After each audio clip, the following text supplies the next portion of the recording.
여러분 안녕하십니까? 박상규입니다. 북극 한파로 인한 맹추위 속에 스프레이 낙서로 훼손된 경복궁 담장의 복원 작업이 계속되고 있습니다.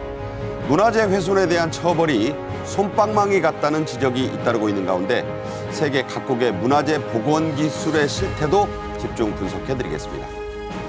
올해 우리 정부의 성과를 분야별로 돌아보는 집중결산 2023. 오늘은 그 두 번째 시간으로 노동개혁을 중심으로 한 3대 개혁과제의 진척도와 성과를 짚어드리겠습니다. 김현주 시사평론가, 최진영 변호사와 함께하겠습니다. 어서 오세요. 네, 안녕하십니까? 안녕하세요. 네. 전국 대부분 지역에 한파특보가 내려져 있습니다. 강풍과 폭설 피해도 잇따르고 있는데요. 우진규 기상청 예보 분석관이 전화로 연결되어 있습니다. 우 분석관님, 안녕하세요. 네, 안녕하십니까? 네, 오늘도 무척 춥던데 얼마나 떨어졌습니까?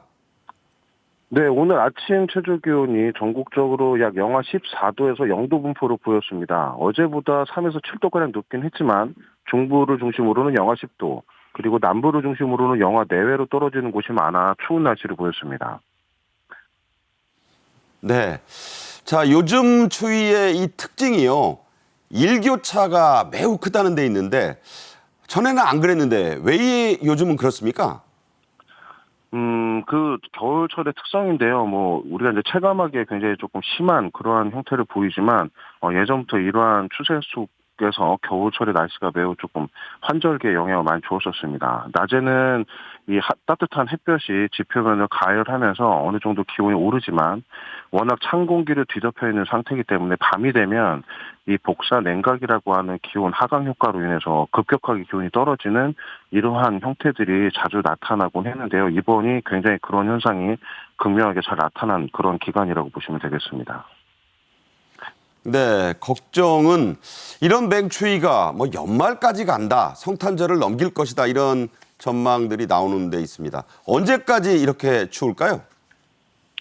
네, 현재 특히나 북쪽으로부터 이 기압계 형태상 동서 흐름이 악화되고 북쪽에서 남쪽으로 공기가 내려오는 추세가 두드러지고 있는데요.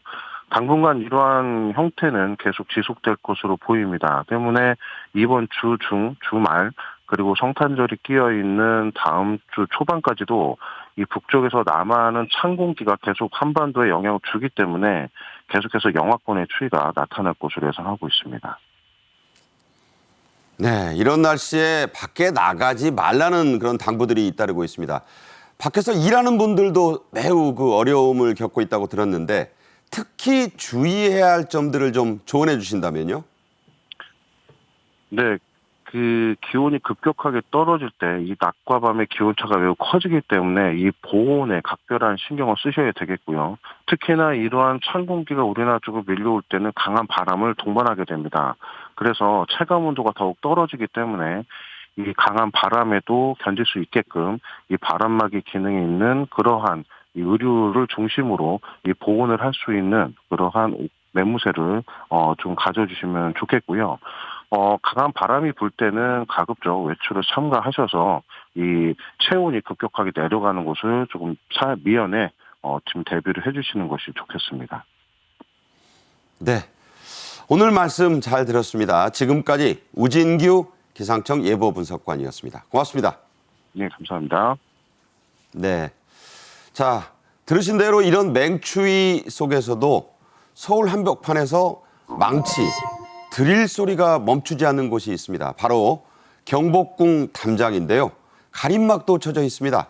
자, 왜 이렇게 된 건지 설명이 좀 필요하지 않겠습니까? 네, 경복궁 담장에 낙서가 스프레이로 붉은색, 푸른색 이렇게 벌어지는 사건이 일어났습니다. 개요를 좀 설명을 드리자면요. 지난 토요일 오전 1시 42분경에 경복궁 우층에 그 영추문이라는 문이 있는데요. 있죠. 그 문 좌우측 담장으로 약 6.25m 범위 내에서 낙서가 이루어졌습니다. 그리고 약 10분 정도가 경과된 이후에는 그보다 조금 더 그 정문 쪽으로 오다 보면은 그 쪽문이 하나 있거든요. 있죠. 국립고궁박물관 방면인데요. 네. 거기서도 역시 좌우측 담장으로 상당히 긴 38.1m에 이르는 이런 스프레이 낙서가 발견이 됐습니다. 용의자는 남녀로 2명으로 추정이 됐는데 이들은 대담하게도 약 1시간여가 지난 오전 2시 44분경에 서울경찰청 주차장 입구의 우측 담장에도 약 9m에 이르는 낙서를 남겼다는 것입니다. 네. 근데 이들이 남긴 낙서를 보면은 붉은색, 푸른색 스프레이로 그 영화 공짜 라고 네. 써 있으면서 특정 사이트를 거기다 적기도 했었는데 이들의 경우에는 소위 이야기하는 그 인증샷이라고 하죠. 그렇죠. 낙서를 남기고 거기서 사진을 찍는 아주 뭐 기이하다고 할까요? 대담한 거죠. 대담한 그런 행동을 보이기도 했습니다. 이 용의자 2명은 휴대폰 촬영 이후에 이제 도주를 했는데 현재까지 용의자는 특정을 했습니다만 아직 검거에는 이르지 못하고 있는 상황이고요. CCTV가 429개가 경복궁 내외에 설치되어 있다고 하는데 그렇다고 해요. 네, 그런데도 포착은 하지 못했습니다. 체포가 아직 이루어지지 못하고 있는 이 상황에서 추가 모방 범죄까지 발생하는 등 해서 참 이 좀 안 그래도 세모에 여러 뭐 마음 시끄러운 여러 가지 네. 일들도 있고 이렇게 맹추위가 지속되는 가운데 이런 일들이 벌어지고 있어서 매우 씁쓸한 그런 상황이라고 하겠습니다. 네. 들으신 대로 이런 사건, 경복궁 담장이 스프레이로 낙서가 된 사건은 당연히 처음입니다. 영어로 카피캣, 뭐 고양이를 딴 그런 말인데 이라고 합니다. 20대 모방 범죄자도 나왔습니다. 17일 경복궁 영추문 왼쪽 담장에 두 번째 낙서가 휘갈겨진 건데요. 이 모방범은 18일에 자수를 했네요. 그렇습니다. 아까 인격에서 말씀하신 것처럼 카피캣, 이게 카피하는 캣, 아기 고양이가 엄마 고양이 사냥하는 것을 그대로 보다가 따라한다라는 그 의미가 이렇게 전승이 돼가지고 네. 다른 사람의 범죄를 모방해서 하는 범죄를 카피캣이다 이렇게 얘기를 하고 있는데요. 똑같은 그 말씀하신 것처럼 그 경복궁 이게 벽에다가 이렇게 낙서를 해서 훼손한 것을 보고 20대 남성이 이 비슷한 장소에서 또 비슷한 얘기를 썼던 것 아니겠습니까? 가수하고 앨범 이름을 그래서 썼다고 특정 그래요. 가수하고 특정 앨범 이름을 그 길이 3m, 높이 한 2.8m 정도로 썼었는데 마음에 또 부담이 됐던가요?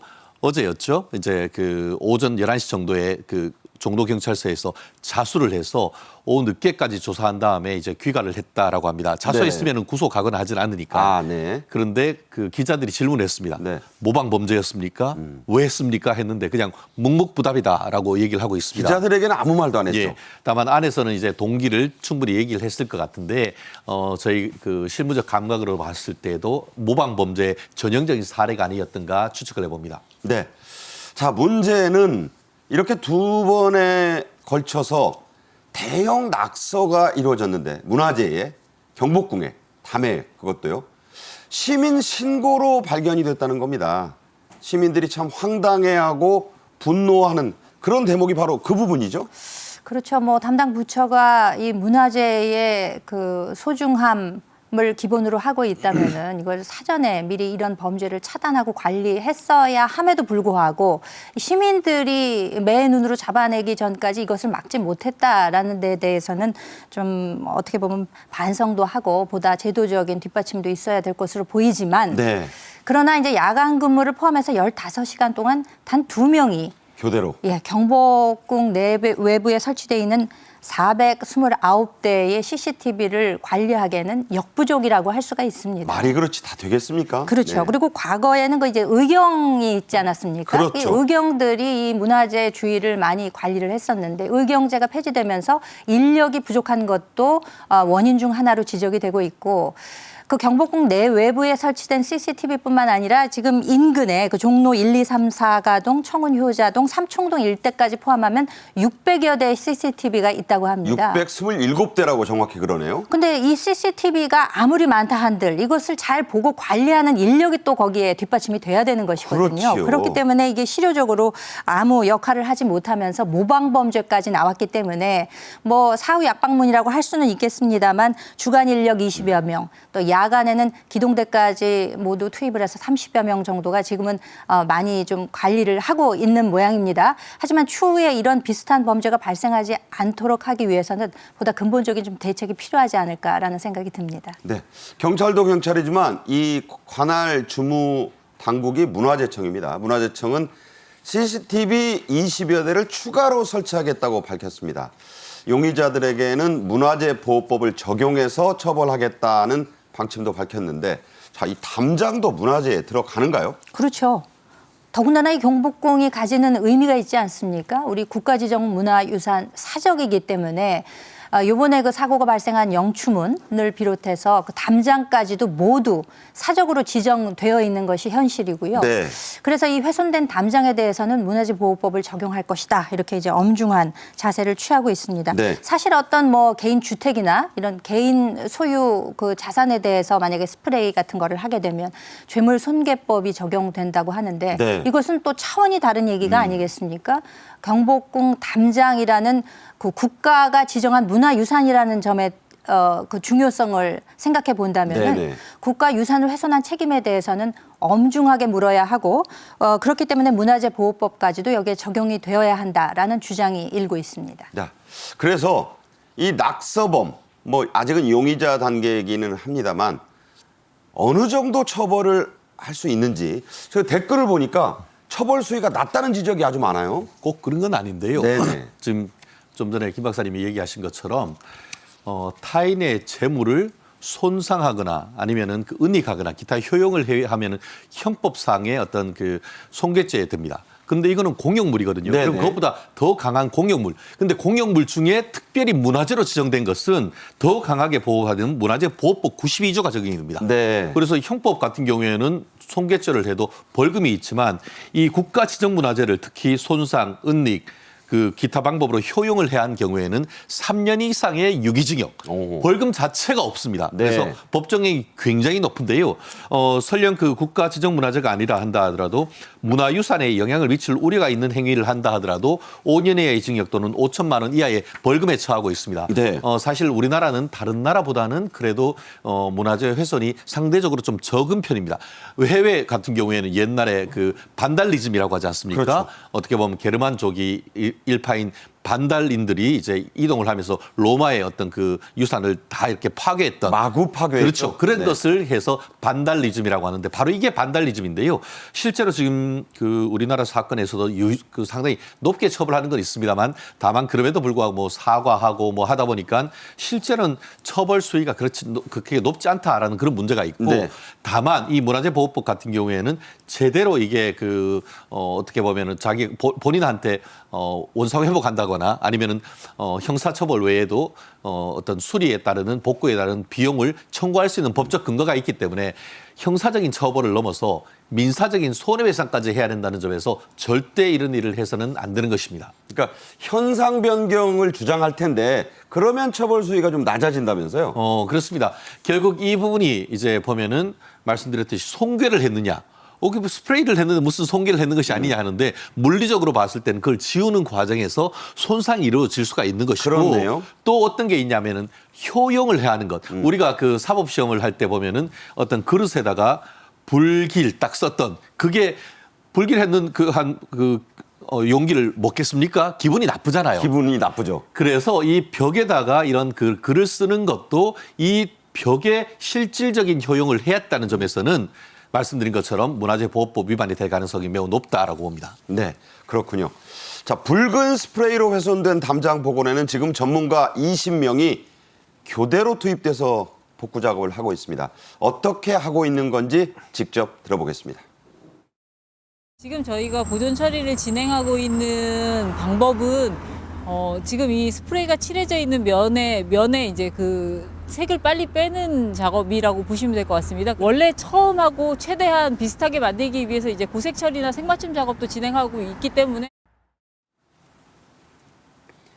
자, 이렇게 작업을 하는 어려움이요. 바로 앞서 그 예보관과 함께 분석해본 맹추위입니다. 이게 추위가 너무 심하다 보니까 복구 작업에도 이게 장애물이 되고 있다고 합니다. 이런 강추위 때문에 완전한 복구, 원상 회복은 어려울 수도 있다는 우려도 나온다네요. 그래서 걱정입니다. 지금 뭐 증기 세척 방식으로 복구 작업을 하고 있는데도 지금 워낙 맹추위인 그 시기 아니겠습니까? 그래서 이제 온도 영향도 있고 또 지금 그 뿌려진 스프레이가 어떤 것이냐에 따라서 그 착색된 정도가 굉장히 차이가 크다 그래요. 그렇기 때문에 이게 완전히 복구될 수 있을지 없을지 장담할 수 없는 그런 형편이라는 점이 더 안타까움을 자아내고 있는데 사실 이런 경우에는 이제 두 가지 방식으로 제거 작업에 들어가게 됩니다. 물리적 방식이 있을 수 있고 화학적 방식이 있을 수 있겠죠. 네. 화학적 방식이라고 하면 아까 보색 처리 작업 말씀도 하셨습니다만 어떤 뭐 유기용제라든지 이런 걸로 그 스프레이에 페인트를 녹여내는 방법이 있을 것이고 물리적으로는 증기 세척 방식이라든가 혹은 뭐 레이저 기기를 사용해서 그것을 이제 지우는 방식이 있을 수 있는데 이 두 가지 경우 모두가 온도에 영향을 받는다는 거예요. 예를 들면 그런 레이저 기기 같은 것들도 이 온도가 너무 그 낮게 내려가게 되면 배터리 같은 것도 빨리 닳게 되고 발전기 작동하는데도 문제가 생길 수 있기 때문에 당초에는 일주일 정도면 복구가 가능하지 않을까라고 예상을 했었습니다만 지금 모방범죄로 그 범위가 더 늘어나지 않았습니까? 그렇기 때문에 일주일 정도로 과연 될 수 있을까? 그 이상으로 늘어나지 않을까라는 지금 예측이 나오고 있습니다. 네. 뭐 시간이 걸려도 완전하게만 복구가 된다면 다행이겠는데 그러지 않을 수 있다니까 걱정이 더 커집니다. 이번 사건과 가장 비슷한 문화재 훼손 사건은 6년 전 7월에 발생했던 울산 언양읍성 붉은 스프레이 낙서 사건입니다. 당시 사진 나오고 있는데 저 때도 심각했어요. 맞습니다. 우리 언양 하면은 언양 불고기 생각하시는 분들이 많을 텐데 네네. 바로 그것입니다. 울산에 있는 언양의 읍성이 국가문화재로 지정이 돼 있었는데 2017년 여름에 40대 용의자가 어마어마하게 했습니다. 70m나 되는 거리에다 그 벽에다가 아주 그냥 빨간 글씨로 내용을 알 수 없는 문자 그리고 미국을 비하하는 내용들을 마구마구 썼고 그걸로 끝나는 것이 아니고 인근에 있는 학교 그리고 주위에 그 주차해놓은 차량에까지 이 스프레이로 테러를 했다는 것이죠. 73대나 했어요. 그러다 보니까 이 부분에 있어서 문화재보호법 위반 그리고 학교다 보니까 공용물 손괴죄로 재판에 넘겨졌습니다. 그래서 그 울산지방법원이 실형 2년이라는 상당히 그 중한형을 선고를 했습니다. 센 거죠. 좀 실질적으로 상당히 센 것이죠. 그리고 그뿐만 아니고 아까 그 성벽에 복원을 하는데 이때 같은 경우에는 한 2,700만 원 정도 비용이 들었고 학교와 차량에 대한 수리비도 한 1,000만 원 합쳐가지고 한 3,700만 원 정도였던 피해가 생겼는데 이 또한 그 가해자 피고인한테 청구를 했는 것으로 알고 있습니다. 그렇기 때문에 아까 말씀드린 것처럼 이게 단순히 기분이 좋을지 모르지만 뒤에 형사처벌과 함께 피해 복급이 플러스 알파가 되는 어떤 엄청난 손해배상을 물어야 된다는 점에서는 있을 수 없고 있어서도 안 된다. 실제 그 재판부에서도 국가지정문화재를 훼손한 죄가 무겁다라고 양형의 이유를 밝히기도 했었습니다. 네. 자, 그런데도 이런 붉은 스프레이 낙서가 지금 계속되고 있습니다. 2007년에는요. 서울 송파구 석촌호수 근처에 가면 삼전도비가 있습니다. 이걸 30대 남성이 역시 붉은색 페인트로 낙서를 했는데 자 저렇게 썼어요. 철거 370. 저 숫자의 의미가 좀 각별했는데 그때도 애를 아주 많이 먹었어요. 복구하는데. 그렇습니다. 이 삼전도비라고 뭐 간략히 부릅니다만 원래 명칭은요. 삼전도 청태종 공덕비라고 하는 것인데 이게 좀 역사적 배경이 있습니다. 과거 1639년 병자호란에서 패배한 이후에 청태종이 요구를 했습니다. 홍타이지죠. 그렇죠. 네. 본인의 공덕을 기리는 비석을 세우라. 네. 근데 어떻게 보면 우리 입장에서 굉장히 아픈 역사일 수가 있는 굴욕이죠, 거죠. 굴욕. 예. 예. 그렇기 때문에 저게 지금 철거 370 이렇게 돼 있는 게 병자호란 당시에 이러한 우리 막 치욕스러운 역사가 있는 것이니까 이걸 철거해라라는 의미로 아마 페인트 칠을 저기다 한 근데 모양인데. 그때로부터 370년 전에 그 남한산성 영화에도 나오지만 송파하고 삼전동 그 자리에 와서 3개 구고도로 항복을 했거든요. 그렇죠. 네. 그렇기 때문에 그렇지만 아픈 역사도 역사의 일부고 이거 지금 이미 유적 사적으로 지적이 되어 있는 상황에서 저렇게 붉은 페인트 칠한 것은 적법한 행위라고 할 수 없기 때문에 이제 이를 어떻게 훼손된 부분을 제대로 복원을 할 것이냐 이때도 굉장한 노력이 네. 들어갔다고 합니다. 지금도 방금 전에 말씀드렸다시피 뭐 레이저 처리라든가 근데 이거는 그 본 비를 굉장히 훼손할 우려가 있다는 거예요. 그렇죠. 그래서 이제 당시 한 20여 차례에 걸쳐서 45일 동안 실험을 했답니다. 여러 가지를. 요 페인트를 없애는데 어떤 것이 가장 주요할 수 있을 것이냐 해서 이제 결론적으로 나온 것이 스포제하고 유기용제를 섞어서 여기다 갖다 붙이니까 팩이죠, 팩. 예. 비교적 훼손이 없이 요거를 원하는 목적대로 소기의 목적대로 붉은 페인트를 지울 수 있겠다 해서 이제 그 당시에 이제 그런 실험 결과로 팩을 개발을 해서 없앨 정도의 그 정도의 노력이 이제 기울어졌다는 사실만 예를 들어서라도 요번의 경우에도 어떻게 과연 없앨 수 있을 것이냐 내지는 앞으로 어떻게 이런 비슷한 범죄를 예방할 수 있을 것이냐에 대해서도 상당한 골몰이 필요하지 않을까라는 생각을 해봅니다. 네. 자, 이 스프레이 얘기가 지금까지 있었습니다. 문화재 훼손의 가장 대표적이고 아픈 사례는 15년 전에 발생한 숭례문 화재였습니다. 관계자의 설명을 한번 차례로 들어보겠습니다.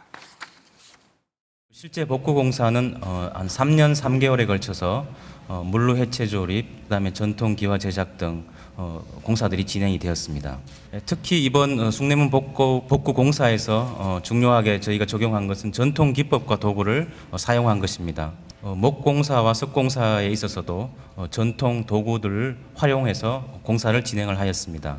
숭례문에 사용한 기와는 공장제 KS 기와가 아닌 인간 문화재가 직접 기와에서 구워낸 수제 기와를 사용하였습니다. 네, 숭례문은 국보 1호죠. 많은 이 피해를 봤습니다. 임진왜란 때도 소실이 됐었고요. 그러다가 2008년 이 숭례문이 화염에 휩싸여서 무너지는 모습을 본 국민들 생중계로 많은 충격을 받았죠. 저도 그때 아주 놀라움을 기억이 생생한데요.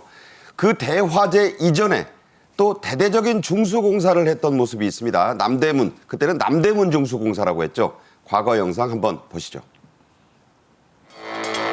1397년 네. 이태조 산은에 고립되어 1961년부터 2년간 했어요. 60여 년. 그러니까 이 나라의 역사를 그때도 저렇게 돌을 일일이 쪼고요. 중수공사가 네. 작년 7월에 시작되어 그 대대적인 중수공사라고 그 당시에 표현을 했는데 그래서 그 모습으로 남대문, 숭례문이 우리에게 이제 쭉 모습이 이어졌던 거거든요.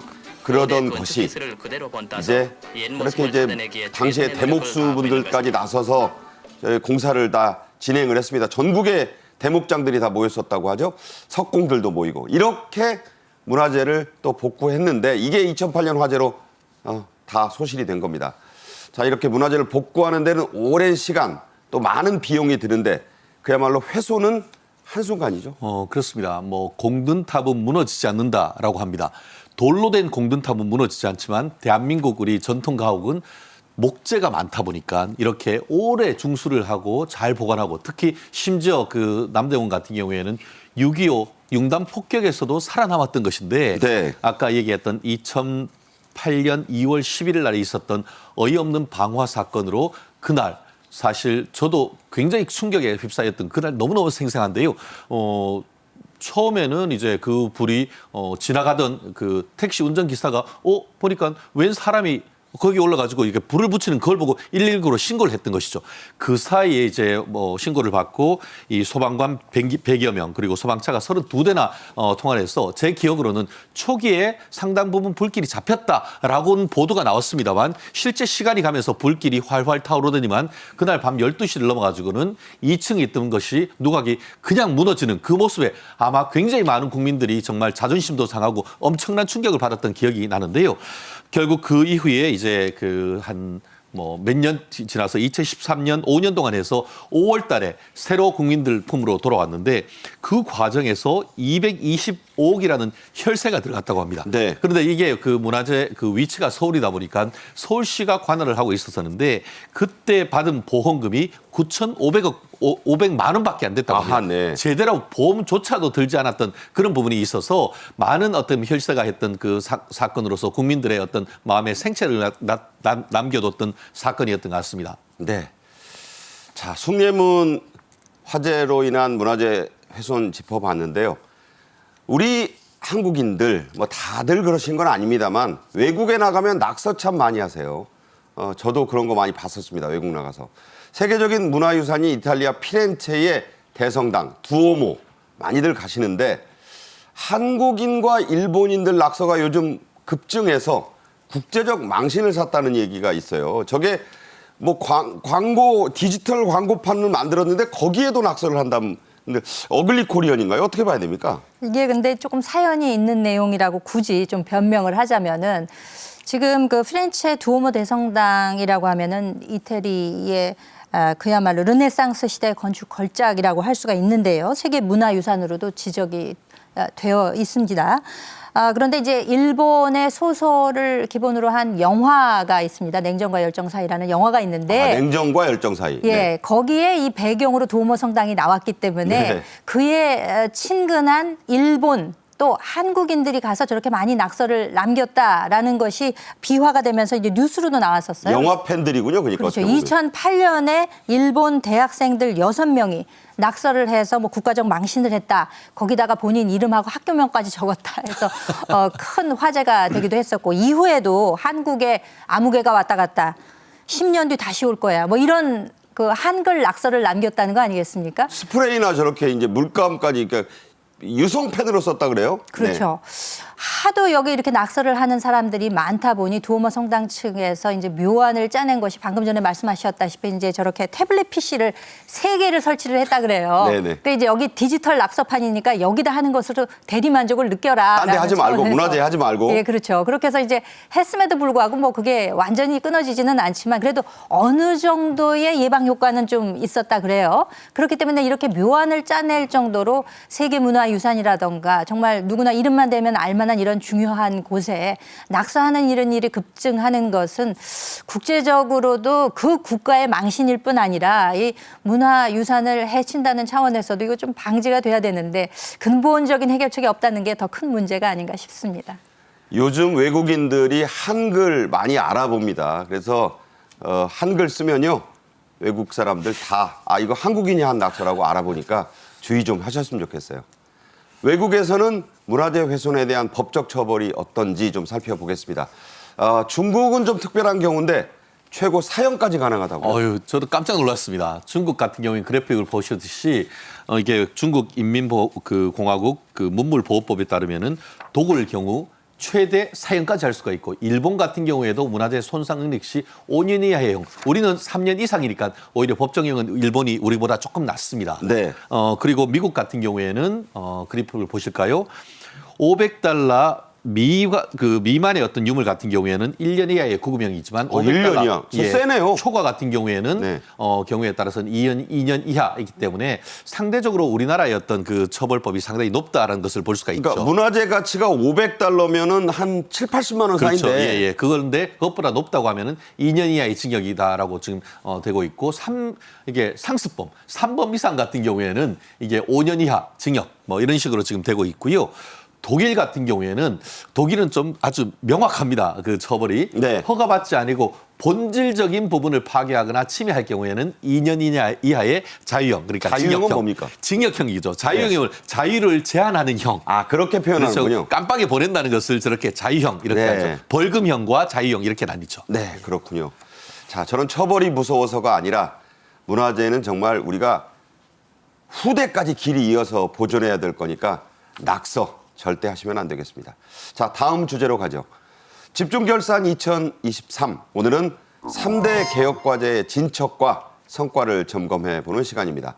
윤석열 대통령과 정부 부처들이 강력하게 추진해온 건설 현장의 폭력, 이른바 건폭과의 전쟁 성과부터 짚어보겠습니다. 먼저 영상으로 보겠습니다.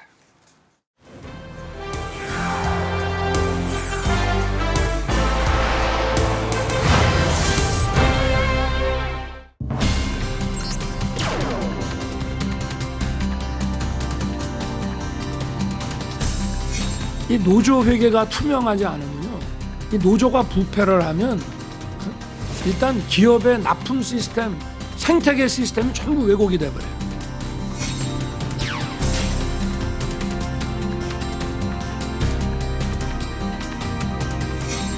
이러한 불법 행위는 건설업체의 경영권을 침해하는 것은 물론 대다수 비노조 건설 근로자들의 일할 기회도 빼앗는 결과로 이어지고 있습니다.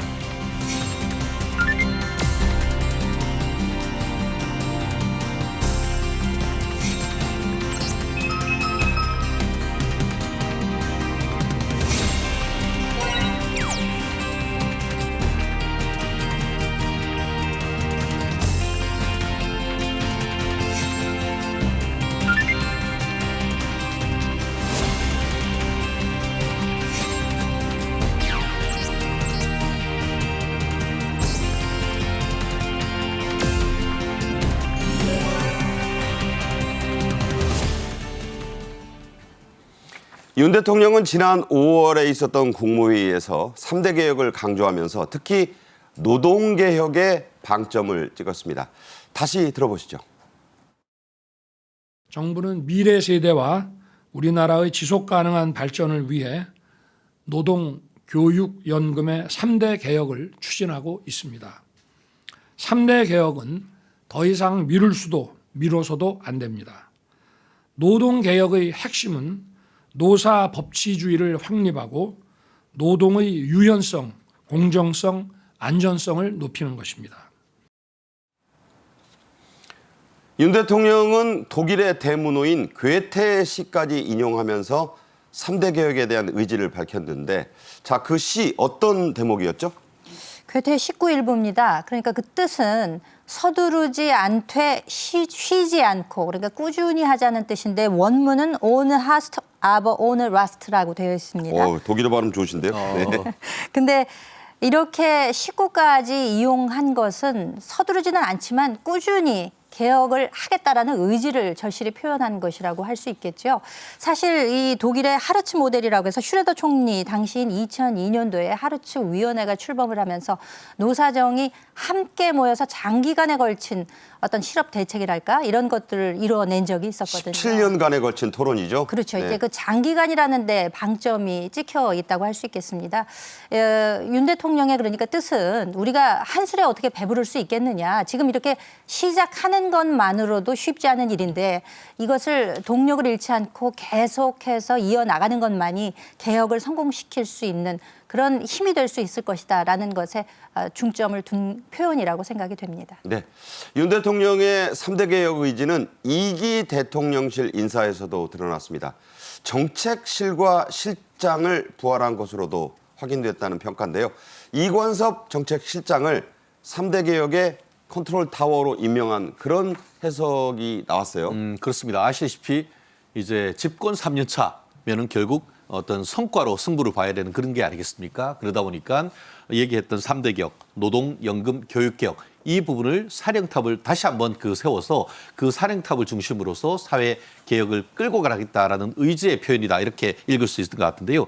실제로 지금 특히 3대 개혁 과제를 본격적으로 추진할 또 사회수석도 세우셨는데 이 현재 사회수석 같은 경우에는 이 사회 분야, 복지 분야에서 잔뼈가 굵은 그런 부분이다 보니까 특히 지금 얘기하고 있는 연금 개혁이나 노동 개혁 이런 부분에 있어서는 누구보다도 이 추진력 있게 끌어가갈 수가 있고 그러다 보니까 그 교육 개혁 같은 경우에도 교육부라든가 아니면 총리실 이런 부분과 협업을 통해 가지고 내년 같은 경우에는 정말 알토란 같은 성과를 내겠다라는 그런 의지가 있는 것 같습니다. 그 의지를 정말 연말 연시 바쁘겠지만 제대로 계획을 세워서 내년에 정말 대한민국의 재도약을 위해서 좀 열심히 뛰어주셨으면 하는 바람입니다. 네.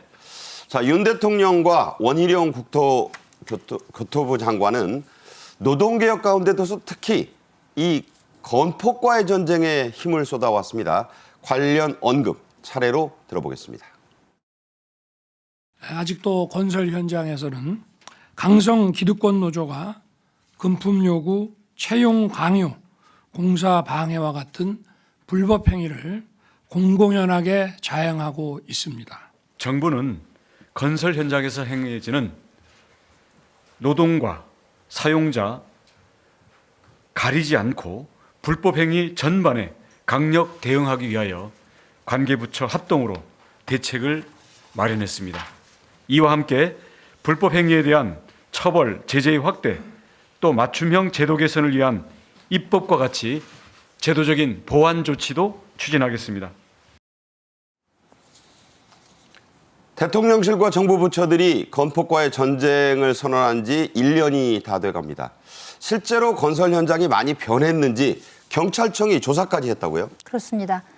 눈에 보이는 변화가 감지가 되고 있습니다. 1년에 불과한 시기 동안 지난 30년 동안의 악습이라고 할 수 있는 월예비라든가 무법 시위 이런 온갖 불법 행위들이 많이 지금 사그러들고 있는 것으로 보입니다. 네. 그러니까 이제 건설 노조와 이야기하지 않고는 뭔가 일이 이루어지지 않는 네. 내지는 그들이 원하는 그 노동자를 고용하지 않게 되면은 와가지고 그냥 온갖 소음을 발생시키면서 시위하고 공사 방해하는 거죠? 그렇죠. 그리고 뭐 실제로 그 노조 간부들의 경우에는 와서 근무도 안 한다 그래요. 네. 한번 아침에 왔다가 어디론가 사라져 버리는 이런 행태, 불법적 행태. 그리고 오죽하면 건폭이라는 단어까지 등장을 했겠습니까? 우리가 이제 조폭 그러면 조직폭력배를 네. 이야기하지만 건폭이라 하면 건설 현장 폭력을 이야기하는 것이었는데 실제로 이제는 그 시장 기능이 지금 제대로 발휘가 되고 있는 모양입니다. 건설사가 직접 타워 크레인 기사를 고용하는 이게 너무나 정상적인 일인데도 그동안 있지 않았던 전에는 못했어요, 그렇게. 못했죠. 그런 일들이 실질적으로 벌어지다 보니까 경찰청에서 이제 주요 건설사 80여 곳에 대해서 이제 조사를 아마 실시한 모양입니다. 네. 그랬더니 90%가 이거 긍정적인 변화가 있습니다라고 이제 체감을 했다는 것이기 때문에 이것은 굉장한 성과가 아닐까라는 저는 그런 생각을 해봅니다. 네. 자, 이 사법적으로도 상당히 이 처벌이 단호해졌습니다. 최근 1년간 기소된 이른바 건폭사범 144명이 있었는데 법원이 모두 유죄 취지 판결을 내렸다고요? 그렇습니다. 지금 그래프에 보이는데요.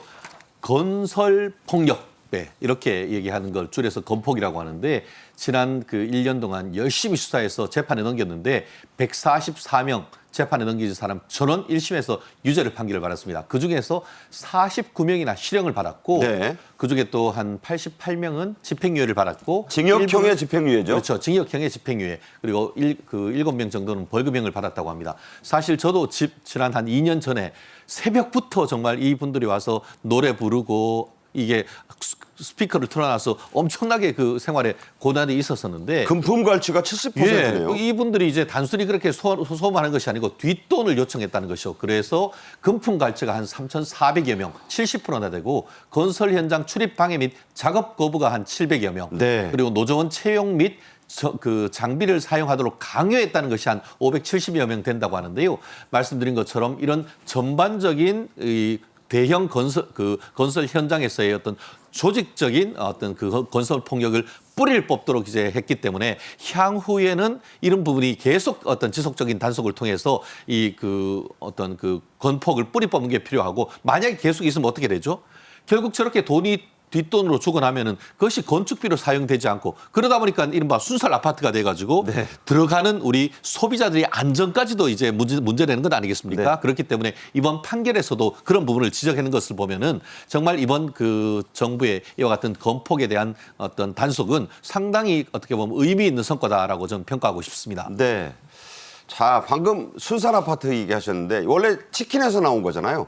좋은 건데 이게 좀 이상하게 변질이 됐습니다. 원희룡 장관은 건설 카르텔을 뿌리 뽑겠다면서 팔을 걷어붙이고 나섰는데 이게 그 말씀드린 대로 LH의 순살 아파트 때문에 그걸 계기로 시작된 거죠? 그렇죠. 우리 사회 현상을 그대로 표현하는 그러한 신조어가 아닐까 싶습니다. 순살 아파트도 그렇습니다만 뭐 건폭도 마찬가지죠. 실질적으로 건설 이권 카르텔이 존재한다는 거예요. 거기서 누군가는 이익을 취해가는 그런 카르텔이 존재하기 때문에 네. 이에 대해서 이제 뿌리를 뽑겠다는 거죠. 사실상 지난번에 인천 검단 신축 아파트의 그 지하 주차장이 갑자기 붕괴가 됐어요. 지금 저렇게 그냥 폭삭 가라앉았어요. 그리고 보니까 철근이 없었다는 거예요. 그 안에. 그렇죠.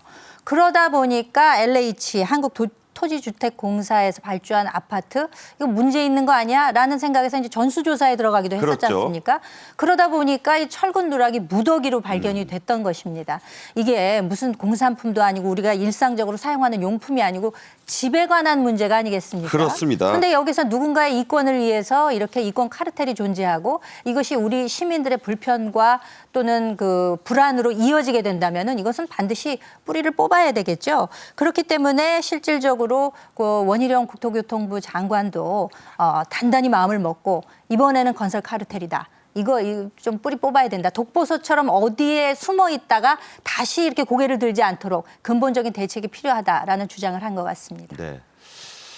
정부는 또 부실 시공에 대해서는 징벌적 손해배상제를 도입하겠다고 밝혔습니다. 이 징벌적 손해배상제, 건설업계는 크게 긴장하고 있죠? 그렇습니다. 당근과 채찍이 딱 생각이 나는 것 같습니다. 아까 얘기한 것처럼 그 건폭에 대한 이 일제 단속은 건설사한테 좋은 거잖아요. 그건 당근을 주는 대신에 채찍도 들었습니다.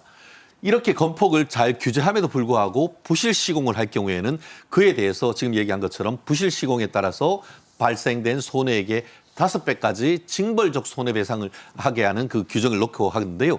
그리고 지금까지 이렇게 그 건설사가 부실 시공하는 원인을 봤더니만 건폭도 있지만 오히려 본질적으로는 이른바 이권 카르텔에 있다. 이렇게 네. 지금 그 원인을 평가하는 건 아니겠습니까? 특히 LH 같은 경우에는 LH에 있던 이 직원들이 고위직이 나와가지고 건설사나 감리, 설계사에 들어가고 그 가운데에서 이제 어떤 사건을 막고 또 수임을 하는 과정에서 뒷돈을 받는 그런 부분이 있다 보니까 부실 시공이 있다. 네. 그러다 보니까 LH에서의 어떤 그런 옛날 같은 경우에는 뭐 퇴직한 때로부터 뭐 5년이었는데 이제 3년이었는데 5년까지도 그 취직을 제한을 하고 또 부장급으로 이제 어떻게 보면 제한하는 그 직급도 낮추는 그리고 더불어서 그와 같은 그 LH 직원이 취직했던 이 그 설계나 이런 감리 업체 같은 경우에는 상당 부분 LH를 비롯해서 이런 부분에 어떤 공사에 입찰하는 것도 제한하는 규정을 높이고 이를 제도화하는 장치를 만들려고 한다고 하니까 결국 당근과 채찍을 통해 가지고 제대로 된 어떤 우리 국민들의 주거 안정 확보하려고 하는 정부의 노력이 아닌가 생각합니다. 네. 자, 올해는 노동조합에도 새바람이 거세게 불었습니다. 20, 30대가 주축이 된 이른바 MG노조가 속속 창설이 됐는데 새바람이 많이 불었다고 봐야겠죠? 그렇죠. 아무래도 그 신세대를 중심으로 해서 이 노동자의 인권 및 권리 보장이라는 본연적 임무에 충실하자. 이런 새 바람이 불고 있는 것으로 보입니다. MG표 새로 고침 노동협의회라는 것이 이제 창설이 됐는데 8개 기업 노조 6천여 명이 참석을 해서 사실상 그동안 이 노조라고 하면 한노총, 민노총을 중심으로 해서 이들이 정치 세력화가 되지 않았습니까? 그렇습니다. 그러니까 노동조합이라는 본연의 취지를 살리고 있는 것이냐 이에 대한 비판이 많았었기 때문에 정치 선동이라든지 불법쟁의 이런 것들과는 결별을 하겠다. 그리고 뭐 총선 지지 선언 이런 것들도 하지 않겠다라는 아주 큰 목소리를 내고 있는 것으로 보입니다. 네네. 서울교통공사라든지 LG전자 사무직에 있는 노조 8곳에 MG노조가 지금 설치가 되었다는 것이고요. 이들을 중심으로 해서 우리가 이제 그 회계 불투명성을 이 정부 들어서 굉장히 강조하고 이제 단속하겠다라는 의지를 보이지 않았습니까? 그렇죠. 그렇기 때문에 이 노조에 있어서도 회계 투명성 반드시 필요한 것이다라는 주장을 하고 있고 이것은 지극히 상식에 기반한 것이기 때문에 우리는 앞으로 이렇게 해서 진짜 노동자의 권리를 보호하고 우리가 낼 목소리를 내겠다라는 이런 다짐을 하는 것으로 읽혀집니다. 네. 자, 그런 MZ세대 노조는 의장도 이제 MZ세대가 맞고 이름도 아주 새롭습니다. 새로 고침 노동자 협의회 이런 식인데 발대식 모습 한번 보시죠.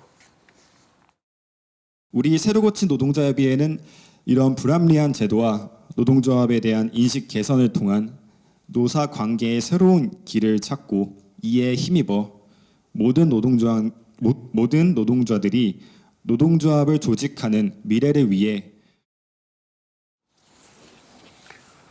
자, MG노조는 무료 노무 상담도 시작했고 말씀드린 회계 투명성을 강화하기 위한 활동도 지속적으로 지금 펼치고 있네요. 그렇습니다. 뭐 이름에서도 아주 참신함이 보이지 않습니까? 새로 고침이라고 하면 우리가 컴퓨터 쓸 때도 새로 고치면 창을 새로 바꿀 때 하는데 리셋이죠. 예, 네. 이제는 뭔가 정말 새로 고쳐보겠다라는 의지가 결연하게 느껴지는 그런 대목이라고 하겠습니다. 비노조원에 대해서도 무료 노무 상담을 하겠다는 것이고요. 아까도 강조되었다시피 그 회계 투명성, 이 강화 프로그램, 엠파스 같은 거를 이제 개발을 해가지고 실제로 투명한 회계를 보이겠다라는 하는 의지, 또 취업 준비생들을 위한 토크 콘서트를 개최하는 등 실제로 노동자들에게 어떠한 권익이 돌아갈 수 있는가에 대한 실질적 대안을 제시한다는 차원에서도 아주 바람직한 그런 활동이 아닌가라고 기대가 큽니다. 네. 자, 연금개혁 그리고 교육개혁 과제도 있는데 특히 교육과정은 좀 아주 지난한 과제가 된 것 같습니다.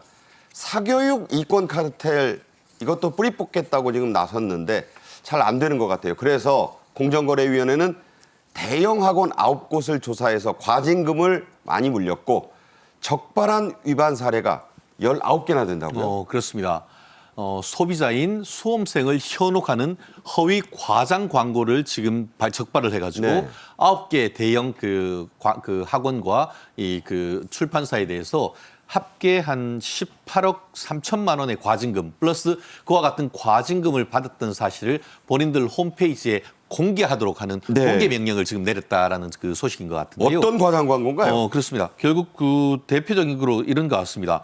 모의고사 출제위원이었는데 그것을 전직 수능 출제위원이다. 완전히 팩트 왜곡이네요. 그렇죠. 그렇게 됐고 또 일부 같은 경우에는 외부에 노출이 금지된 어떤 수능 출제위원회 참여했던 경력 그거 외부에 유출되면 안 되거든요. 그런데 그것을 떡하니 그걸 광고해서 우리 출제는 경력이 다 있으니까 우리한테 오면은 사실상 미리 수능을 받아보는 것이다. 이런 그 잘못된 신호를 보낸 것 아니겠습니까? 이런 부분과 관련해 가지고 지금 보면은 대형 우리가 이름만 대면 알 수 있는 그런 학원들이 이런 일을 했다는 점에서 개탄이 금할 수가 없는데 합계 한 19억 원 가까운 과징금을 했습니다. 과연 이 정도가 맞는지 오히려 적은 것이 아닌가 하는 생각인데요. 이 부분 홈페이지에 들어가시면 다 볼 수 있습니다. 그렇기 때문에 그런 부분을 잘 옥석을 가려서 이 교육을 받고 할 수 있다고 하면은 더 좋은 어떤 수험 생활이 되지 않을까 생각합니다. 네, 이 교육개혁, 연금개혁, 노동개혁 아까 괴태시 윤 대통령이 인용했다고 하는데 쉬지 않고 지속적으로 하는 게 개혁입니다. 가다가 멈추거나 한 번 하고 마는 건 개혁이 아니죠. 내일 이 시간에는 새로 출범한 국가보훈부의 성과 그리고 새로 취임한 상위용사 출신 이희환 보훈부 차관 얘기를 집중적으로 다뤄드리겠습니다. 김현주 시사평론가 최진영 변호사와 지금까지 말씀 나눴습니다. 잘 들었습니다. 감사합니다. 네. 정책엔 이슈가 준비한 오늘의 소식은 여기까지입니다. 오늘도 시청해 주신 여러분 감사합니다.